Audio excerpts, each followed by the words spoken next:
இந்த பதிவை பார்க்க போகிற அத்தனை அன்பர்களுக்கும் அடியார்களுக்கும் அடியேனுடைய பணிவான வணக்கங்களை தெரிவிச்சுக்கிறேன். அன்பினை பெருவாயாகில் அதர்மங்கள் அனைத்தும் நீங்கி துன்பமும் தவிர்ந்து போகும் துயரமும் இங்கு உண்டோ சொல்வாய். திருமூல நாயனார் கர்ப்பக்கிரியை அப்படின்ற தலைப்பில் ஒரு குழந்தை எங்கேருந்து எப்படி வந்து தந்தைக்கிட்ட சேர்ந்து யார் கொண்டு வந்து சேர்க்குறாங்க, அது எதன் வழியால் கொண்டு வந்து சேர்க்குறாரு, அங்கேருந்து தாய்கிட்ட எப்படி கொண்டு வந்து சேர்க்குறாரு, தாய்கிட்ட சேர்கிற காலத்தில் வயிற்றுக்குள்ளே என்னென்ன நடக்குது, அந்த சிசு உண்டான காலத்திலேருந்து என்னென்ன மாற்றங்கள் அடையுது, இந்த உடலை குழந்தையோட உடலை இறைவன் எப்படி அமைக்கிறாரு, இது மாதிரி ஏன் ஆரோக்கியமான குழந்தை இருக்குது, ஏன் குறைபாடுள்ள குழந்தைகள் இருக்குது, அதுக்கெல்லாம் என்ன காரணம் அப்படின்னு ஒரு அந்த கர்ப்பத்தில் குழந்தை கருவில் உண்டாகிறதுலேருந்து என்ன விதமாக உண்டாகுது, இறைவன் அதையெல்லாம் எப்படி செம்மைப்படுத்தி அமைக்கிறார் அப்படின்னு தெளிவாக சொல்லிட்டு போகிறார் திருமூலர்.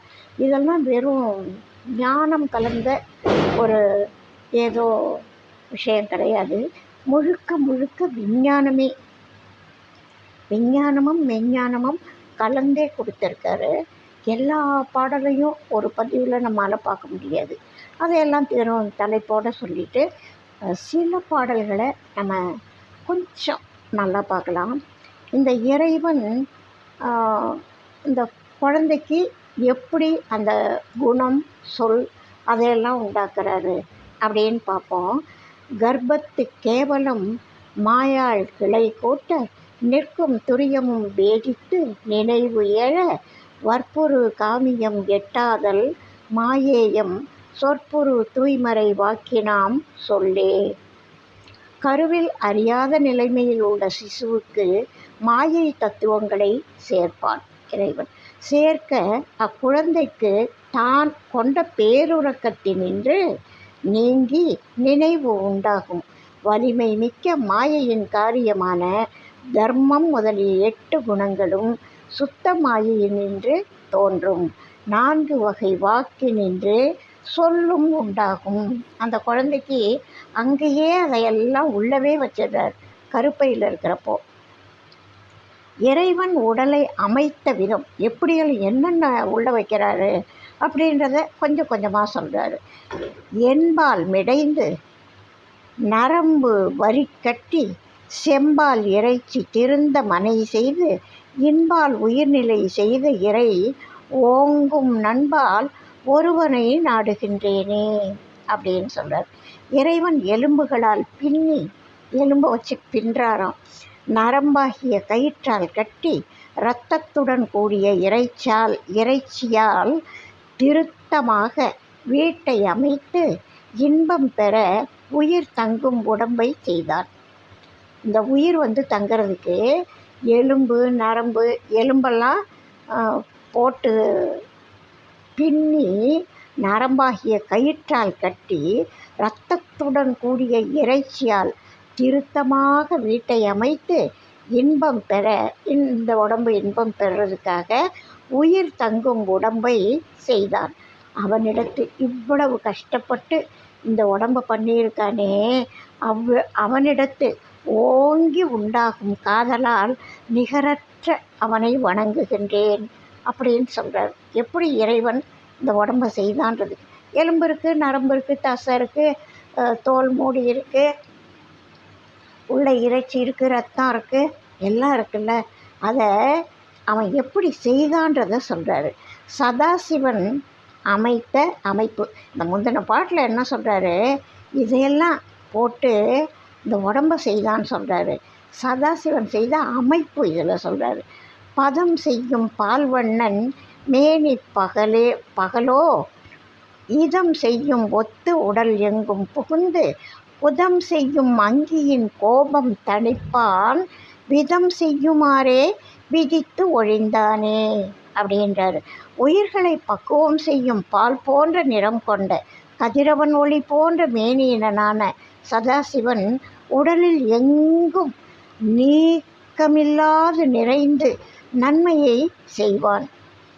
குதஸ்தானத்தினின்று தூண்டிச் செலுத்தும் மூலாகினியின் வேகத்தை தணிப்பதற்காக இன்பம் பெறும் முறையை அமைத்தனன்.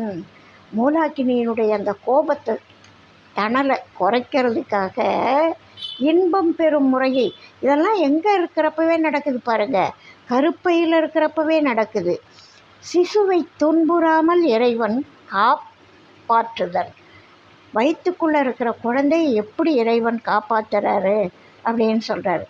ஒழி பல செய்யும் வினை உற்ற நாளே வழி பல நீராட்டி வைத்து எழு வாங்கி பழி பல செய்கின்ற பாச கருவை சுழி பல வாங்கி சுடாமல் வைத்தானே அப்படின்னு சொல்கிறார். அந்த பழி பொருந்திய பல செயல்களை செய்யக்கூடிய பாசத்தில் கட்டுப்பட்ட கருவை பலவான சுழிகளிலிருந்தும் எடுத்து அழியாமல் காப்பாற்றினான். உள்ளுக்குள்ளே ஏகப்பட்டது இருக்குது, அதில் எதுலேயும் மாட்டி அழியாமல் இறைவன் தான் காப்பாற்றுறான். பல விதங்களில் சிசுவை தூய்மை செய்து வினையை நீங்குமாறு அப்பெருமான் இயற்றுவான் அப்படின்னு சொல்கிறார். எஞ்சான் உடம்பு சிசுவுக்கு அமைத்தல். என்ன முறையை வச்சு அந்த எஞ்சான் உடம்பு அமைக்கிறார் அப்படின்னா, சுக்கில நாடியில் தோன்றிய வெள்ளியும் அக்கிரமத்தே தோன்றும் அவ்யோனியும் புக்கிடும் எண் விரல் புறப்பட்டு 4 விரல் அக்கரம் எட்டும் எஞ்சான் அது ஆமே அப்படின்னு சொல்கிறார். எல்லாமே கொஞ்சம் சூக்ஷ்மமான விஞ்ஞான கருத்துக்கள். ஆண் பெண் கூட்டுறவால் சுக்கில நாடியில் தோன்றிய வெண்மையுடைய சுக்கிலமும் அப்படியே யோனி நின்று தோன்றும் செந்நிறமான சுரோனிதமும் 8 விரற்கடை புறப்பட்டு 4 விரற்கடை அளவு உள்ளே செல்லும். அப்போது பஞ்சபூதங்களாகிய, அது வர்றதுக்கு என்ன காரணம், என்னென்ன உள்ள கலக்கிறார் பாருங்க. அப்போது பஞ்சபூதங்களாகிய அக்ஷரங்கள் 5ம் அகரமாகிய நாதமும் மகரமாகிய மாயையும் கூடி 8 சாண் அளவு உடல் சிசுவுக்கு அமையும்.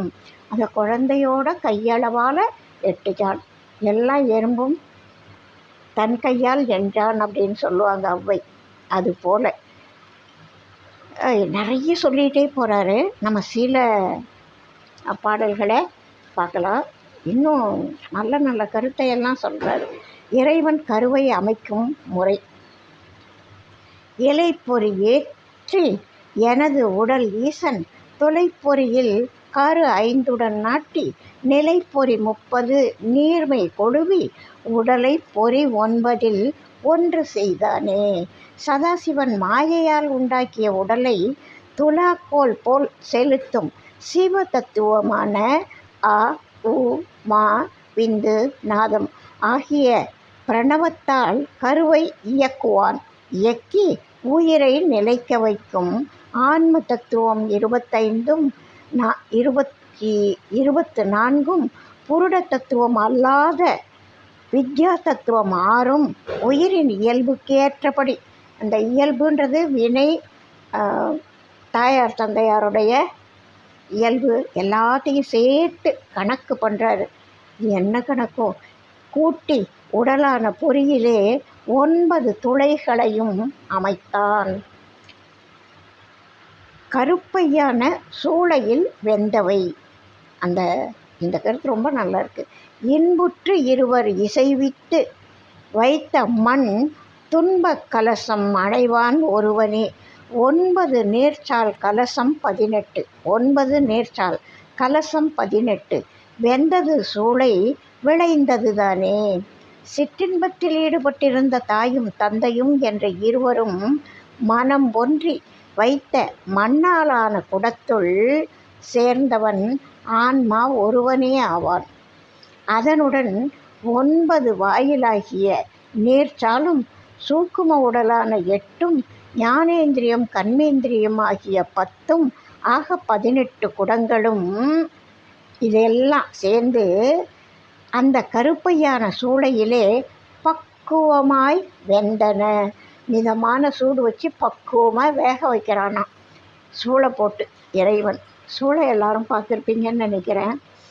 அந்த காலத்தில் நிறைய கிராமங்களில் போடுவாங்க. இப்போ எங்கேயோ சில இடங்களில் மட்டும் செய்து வியாபாரத்துக்கு வண்டியில் அனுப்பிடுறாங்க. அதனால் எல்லாருக்கும் அந்த வாய்ப்பு இருக்காது. சட்டி பானையும் அதே மாதிரி சூளை போடுவாங்க, செங்கல்லும் சூளை போடுவாங்க. அதை மண் அதுக்கேற்ற மண்ணை தேர்ந்தெடுக்கணும். மண்ணை தேவையான அளவுக்கு தண்ணியை விட்டு பிசையணும். உருண்டையாலாம் இல்லாமல் அழகாக நல்லா பிசையணும். அதை ஒரு சக்கரத்தில் வச்சு பானை எல்லாம் வரையணும். ஷேப்பாக பானை, சட்டி, அகலம் என்ன பண்ணுறாங்களோ தேவைக்கேற்றவாறு அந்த உருவத்தை கொண்டு வரணும். அதுக்கப்புறம் அதை லேசாக மிதமான சூட்டில் காய வைக்கணும். அதை எடுத்து அடுக்கணும். அதுக்கேற்ற எந்தெந்த இடத்துல எவ்வளவு விறகு வைக்கணும், எரிபொருள் வைக்கணும், அதை வச்சு அடுக்கி மூடி அப்புறம் மேலே கொஞ்சம் பூசலை வச்சுட்டு அதை எரிய விடுவாங்க. பதமான வேக்காட்டில் அந்த சட்டி பானைகள் வேகும். அதுபோல் என்னென்ன வச்சுருக்கான் பாருங்கள். இந்த தாயும் தந்தையும் சிற்றின்பத்தில் ஈடுபட்டிருந்த போது மனம் ஒன்றி வைத்த மண்ணாலான குடத்துள் சேர்ந்தவன் புதுசாக சேர்றது ஆன்மா ஒருவனே ஆவான். அதனுடன் 9 வாயிலாகிய நீர்ச்சால் சூக்கும உடலான 8ம் ஞானேந்திரியம் கர்மேந்திரியம் ஆகிய 10ம் ஆக 18 குடங்களும் அந்த கருப்பையான சூளையிலே பக்குவமாய் வெந்தன அப்படின்னு சொல்கிறாரு. இறைவனை அடைவதற்கு உரிய வழியை உணர வேண்டும் அப்படின்னு சொல்கிறாரு. சரி, இறை இயல்புக்கு இறைவன் எங்கும் கலந்து நிற்கும் நிலை. இன்னும் சில பாடல்கள்லாம் ரொம்ப நல்லா இருக்கு.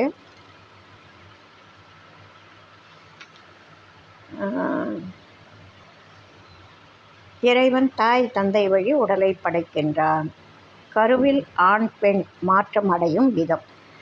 இந்த மற்றதெல்லாம் கொஞ்சம் நம்ம உலகியல்ல வாழ்க்கையில் தெரிஞ்சுக்கிற விஷயங்கள்.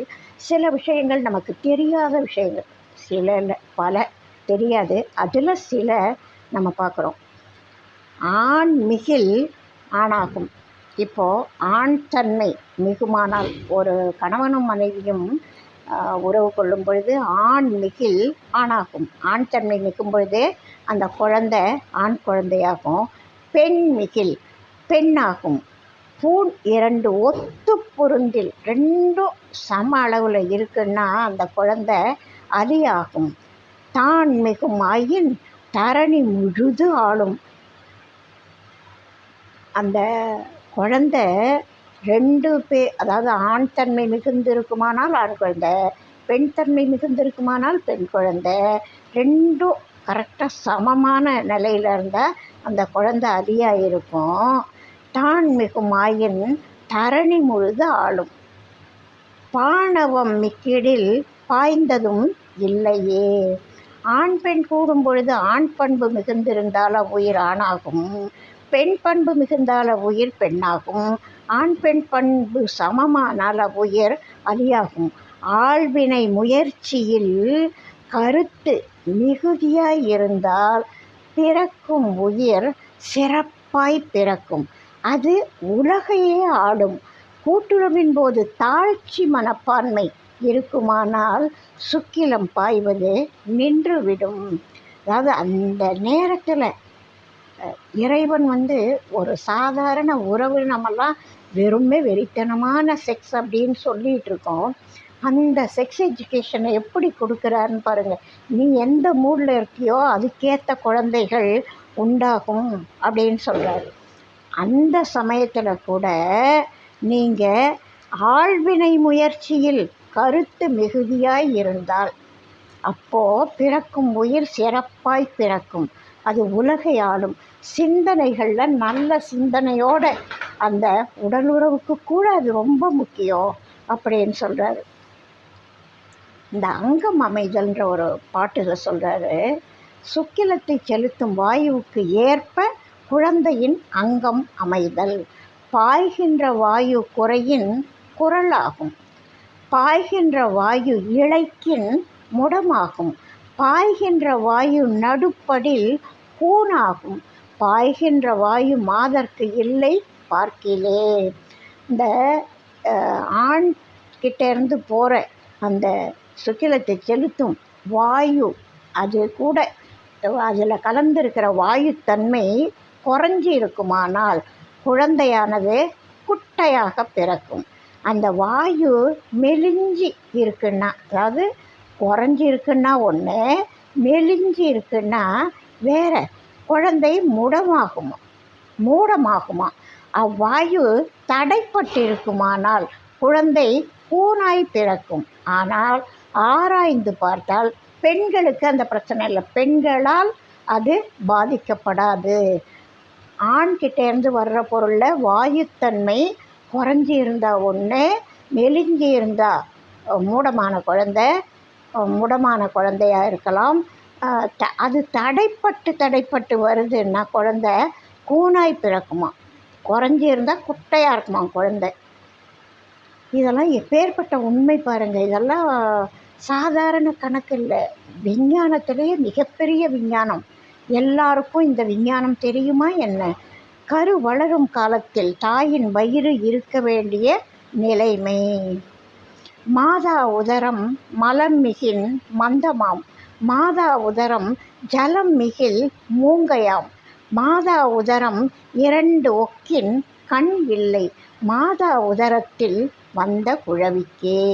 அன்னையின் வயிற்றில் கருவாக அமைந்த குழந்தைக்கு அந்த அன்னை வயிற்றில் மலம் மிகுமானால் அக்குழந்தை மந்த புத்தி உடையதாய் விளங்கும். மலஜலம் கழிக்கிறதுல, கருவாயிருக்கிற தாய் மலஜலம் கழிக்கிறதுல எவ்வளவு கவனம் வேணும்னு பாருங்கள். இது சாதாரண அருந்துவது அற்றது போற்றி உணின் அப்படின்னு வள்ளுவர் சொல்லுவார்.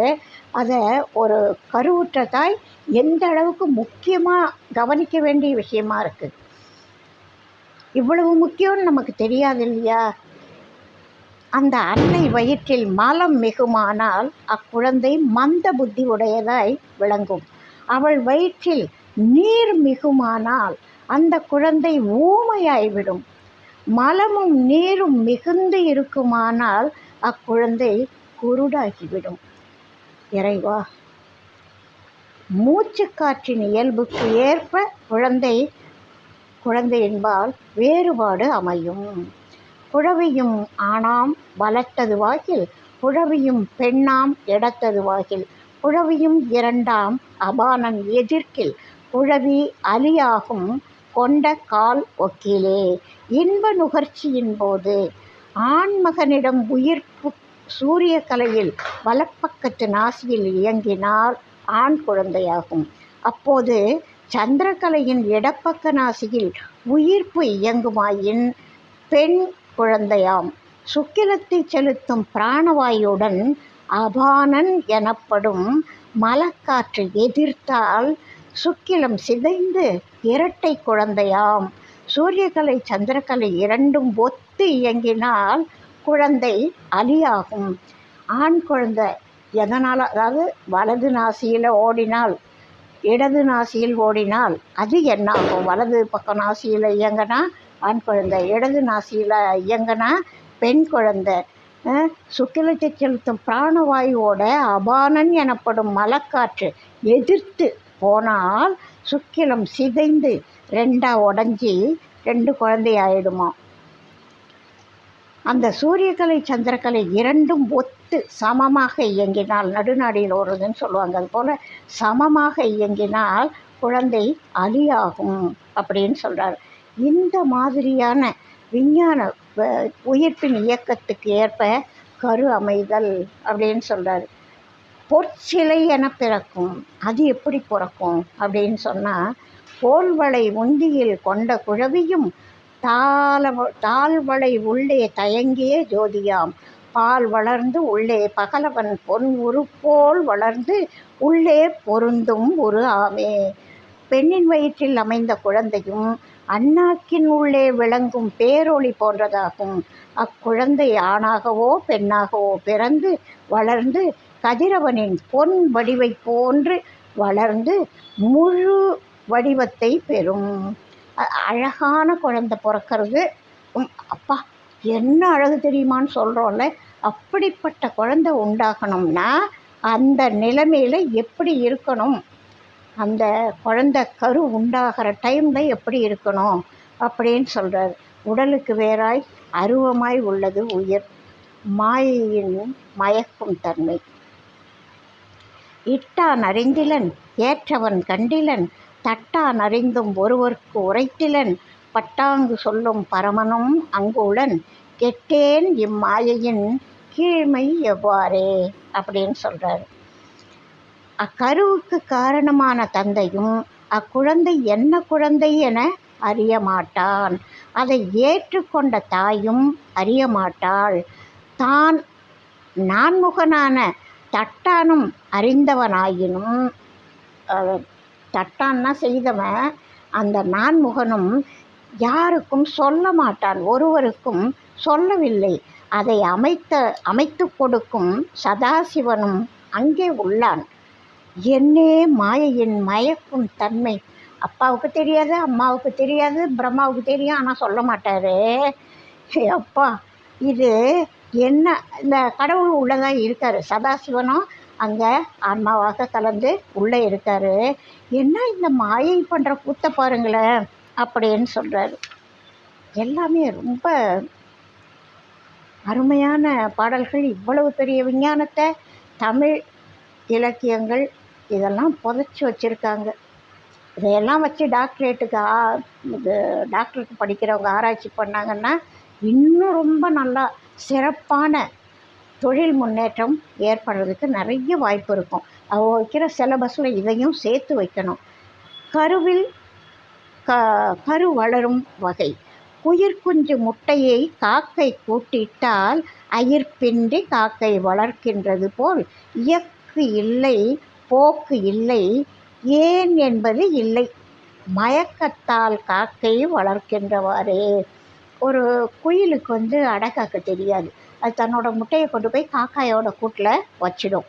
அது காக்காய்க்கு தன் முட்டை இல்லைன்றது அப்போ அது குஞ்சு பொறிச்சு வெளியில் வரைக்கும் காக்காய்க்கு கண்டுபிடிக்க தெரியாது. அது அடை வச்சு அதுக்கப்புறம் பொறித்த பிறகு அது குரல் கொடுக்கும் பொழுது தான் இது விரட்டும். இது நம்ம குழந்தை இல்லை, இது வேறு மாதிரி சவுண்ட் விடுதுன்றது காக்காய்க்கு அப்போ தான் புரிய வரும். குயிலுக்கும் நாம் இவங்க இனம் இல்லை, நாம் வேறு அப்படின்னு அப்போ தான் தெரிய வரும். அது பிரிஞ்சு போயிடும். அதை குயிர்குஞ்சு முட்டையை காக்கை கூட்டிட்டால் அயிர்ப்பின்றி காக்கை வளர்க்கின்றது போல், அது அடகாக்கும் சாப்பாடெல்லாம் கொண்டு வந்து கொடுத்து வளர்க்கின்றது போல் இயக்கு இல்லை, போக்கு இல்லை, ஏன் என்பது இல்லை, மயக்கத்தால் காக்கை வளர்க்கின்றவாறே. இந்த காக்கா எப்படி அந்த குழந்தைய என்ன எதுக்கு எதுவுமே தெரியாமல் தன்னோடதுன்னு வளர்க்குதே, பாதுகாக்குதே. அது போல தான் அம்மா கருவில் குழந்தைய வச்சு பாதுகாத்து வளர்க்குறதும், காக்கை கூட்டில் வச்ச குயில் முட்டையை எப்படி அந்த காக்கை பாதுகாக்குதோ அது போல தான் அம்மா. அவளுக்கு வேறு எந்த விவரமும் தெரியாது. குழந்தை வந்தது, அதை பாதுகாக்க வேண்டியதும் வெளியில் கொடுக்க வேண்டியதும் என்னோட கடமை அப்படின்னு தாய்க்கு எதுவும் தெரியலன்னாலும் தன் குழந்தைன்னு வளர்க்குறாளாம். கருவில் பத்திரமாக சுமந்து வளர்க்குறாள் அப்படின்னு சொல்லக்கூடிய இந்த பாடல்கள்லாம் எனக்கு ரொம்ப ரொம்ப பிடிச்சிது. நிறைய அப்படியே கருத்து கொட்டி கிடக்குது திருமூலர் பாடல்களில். இத்தினூண்டு எடுத்து சொல்லணும் போல் ஒரு ஆசை. ஏன்னா கருவுற்ற தாய் தன்னை எந்தெந்த நிலைகளில் தான் கவனமாக இருக்கணும். இது திருமணம் ஆன உடனேயே அந்த பெண்களுக்கு நம்ம இந்த மாதிரி விஷயங்களை எல்லாம் சொல்லித்தரலாம். இது ஒன்றும் பெரிய குற்றமே இல்லை, இதில் ஆபாசமே இல்லை. ஏன்னா நல்ல குழந்தைய பெற்றுக்கிறது ஒரு தாயோட விருப்பமாகவும் தேவையாகவும் இருக்கும். அதனால் இந்த மாதிரி பாடல்களை திருமண பருவத்தில் இருக்கிற பெண்கள் கேட்டு தெரிஞ்சுக்கணும். கருவுற்ற பெண்கள் இந்த சாதாரண மலம் வெளியேறுதலில் எவ்வளவு கவனமாக இருக்கணும், அந்த உண்டாக்கும் சமயத்தில் என்ன அளவுக்கு நம்ம எந்த சிந்தனையோடு இருக்கணும், நல்ல சிந்தனையோடு அந்த கலவியில் ஈடுபடணும் அப்படின்றது முதல் கொண்டு திருமூலர் செம்மையாக சொல்கிறாரு. அந்த நல்ல விஷயங்கள்லாம் உங்களுக்கு பிடிச்சிருக்கு அப்படின்னா நீங்கள் அடுத்தவங்களுக்கு ஷேர் பண்ணுங்கள். இது நல்ல விஷயம். சொல்கிறப்ப ஆபாசமாக இருக்குமே தவிர இந்த உலகத்துக்கு தேவையான விஷயம். ஏன்னா இன்றைக்கி பித்துக்குளி பசங்க நிறைய இருக்காங்க. சதவீதம் நல்ல கல்வி பயிலக்கூடிய திறமையான ஆற்றலுடைய குழந்தைகள் கட்டாயமாக இருக்காங்க. நம்ம நாட்டில் அந்த குறையே இல்லை, இருக்காங்க. ஆனால் சதவீதத்தினர் அப்படின்னு பார்த்திங்கன்னா கல்வி கற்கும் குழந்தைகளோட சதவீதம் மிக குறைவு. கல்வி கற்காமலே தான் தோன்றித்தனமாக சுற்றக்கூடிய இளைஞர்களோட எண்ணிக்கை அதிகமாக இருக்குது இன்றைக்கி. அதனால் சொல்கிறேன், இப்போ எல்கேஜியில் 1ஆம் வகுப்புன்னு வச்சுக்கோங்க, அரசு பள்ளிக்கூடம்னு வச்சுக்குவோம். முதல் வகுப்பில் சேர்கிறப்போ 60 மாணவர்கள் சேருவாங்க. அவங்க ஒரு 8ஆம் வகுப்பு போகிறப்போ அந்த 60ல் கிட்டத்தட்ட ஒரு 1/4 பாகம் குறைஞ்சிடும். 3/4 பாகம் பசங்க தான் போவாங்க. எப்படியும் ஒரு 35-40 பேர் தான் அந்த ஒரு முதல் வகுப்புலேருந்து 8ஆம் வகுப்பு வரைக்கும் போய் அதை தாண்டியும் போவாங்க. அங்கே போய் ஒரு 10th போகிறப்போ அதில் பல சதவீதம் குறைஞ்சிடும். ஒரு 25-30% தான் +2 தாண்டுவாங்க. அதிலேருந்து ஒரு 5-6% தான் கல்லூரிக்குள்ளே போகிறாங்க. இந்த மாதிரி ஒரு ஸ்டேஜ்லேயும் பின்தங்கி போயிடுறாங்க. அதுக்கு எல்லாத்துக்கும் காரணம் பெற்றோர்கிட்ட இருக்குது அப்படின்னு சொல்கிறார் திருமூலர். அந்த உறவின் போதே அவங்களோட சிந்தனை நல்லா இருக்குமானால் அது நல்ல குழந்தைகளை, புத்திசாலி குழந்தைகளை, அழகான குழந்தைகளை பெறுவதற்கு, அடைவதற்கு ஒரு மிகப்பெரிய வாய்ப்பாக இருக்கும். அப்படின்ற கல்வி நல்ல கல்வி தான், இதில் ஆபாசம் இல்லை அப்படின்னு சொல்லிட்டு இந்த பதிவு ஒரு நல்ல பதிவாக தான் நான் நினைக்கிறேன். உங்களோட கருத்தை இது மாதிரி பதிவுகள் போடலாமான்னு சொல்லுங்கள். நீங்கள் சொன்னீங்கன்னா நான் அடுத்து இன்னும் நிறைய விஷயங்கள் அவர் சொல்லியிருக்காரு. அந்த பதிவுகள்லாம் போடலான்னு ஆசையாக இருக்குது. ஏன்னா உலகத்துக்கு தேவை, அதனால் நான் சொல்லலான்னு ஆசைப்பட்றேன். வாழ்க வளமுடன். உங்கள் கனிவான கருத்துக்கு நான் காத்துக்கிட்டுருக்கிறேன். வாழி எந்நாளும் மெய்மை வாழ்க நல்ல அறங்கள் எல்லாம் வாழிய பெரியோன் நாமம் வாழியே வாழி வாழி. அடுத்த பதிவில் அடுத்த ஒரு கருத்தோடு சந்திப்போம்.